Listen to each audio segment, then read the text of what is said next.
Who's scruffy looking?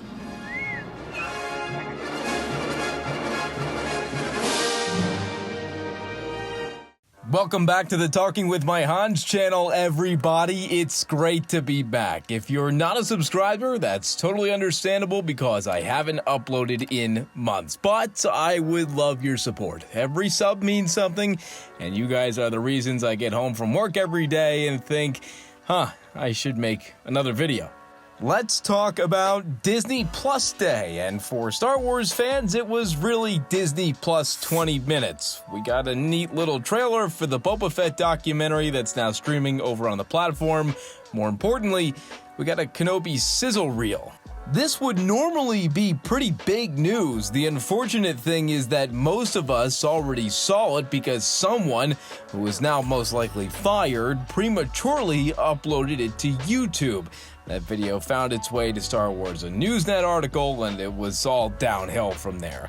Lots of cool things in that sizzle reel, some cool concept art, the confirmation of Obi-Wan and Vader meeting once again before their fateful meeting on the Death Star many years later. We were allegedly supposed to get more. A final rap video confirmed our suspicions that there was supposed to be a Bad Batch Season 2, Andor, and Book of Boba Fett announcement, and a full Kenobi trailer, but there wasn't.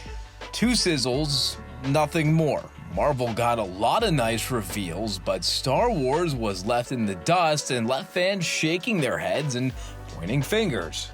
That's what we're gonna figure out. Why did Star Wars pull the plug on all those announcements, and who's to blame? Before we answer those, let me first say that I do believe the leaks that there was supposed to be a full Kenobi trailer.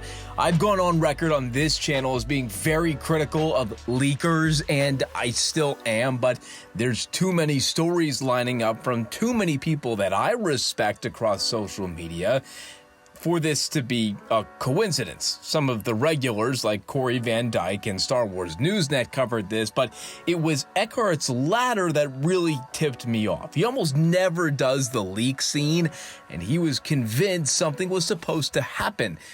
Why did Star Wars pull the plug then? Why bail out at the last minute?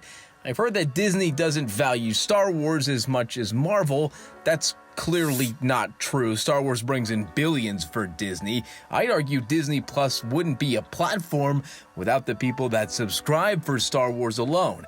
But if you're not convinced, let me give you a more practical proposal. So at the station where I work now, our 12 o'clock show is the most profitable show that we have on television. It's more profitable than any other show that we put on air. And it's more profitable no matter what we do to it, no matter who anchors it or how much content goes into it. It doesn't matter. It's always going to be the most profitable show and the most watched show. So my hunch is that Disney knows is that Star Wars is probably one of, if not the most profitable part of their company. So instead of hurting themselves with things that they thought were maybe lesser than the Kenobi trailer or sizzle or whatever you want to call it, they decided to save face and just let it be. Right? Like, don't do anything, keep the profits rather than show up to Disney Plus Day with something less than the Kenobi sizzle and let everybody down even more. And the point being, Disney knows that no matter what they do to Star Wars, people will always buy it, and it'll probably always be one of their biggest parts of their company. There could be any number of things that went awry at the 11th hour for Lucasfilm. Could be technical difficulties, could be a change of strategy, could be that they were spooked over the Thursday leak. I think that there's an argument to be made that the Kenobi sizzle was supposed to be the highlight of the event, and since all that hype lived and died on Thursday, then they decided to back out and not hurt their stock. I think we'll never really know what went down that day. Now, who's to blame? Do we blame the leakers themselves? Do we blame the unnamed source? Is this an industry problem? I'll tell you what, I think we need to look in the mirror. The Star Wars fan base has the tiniest amount of self-discipline out of any group of people. Everyone always says, No, I'm not gonna believe anything until I see it. and some random account on Twitter tweets one thing, and then all of a sudden, it's in the trending bar. We all need to do better about limiting our expectations for events like this.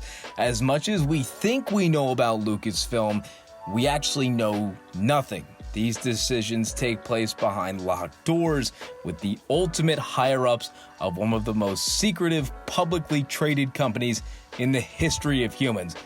We're just not going to know.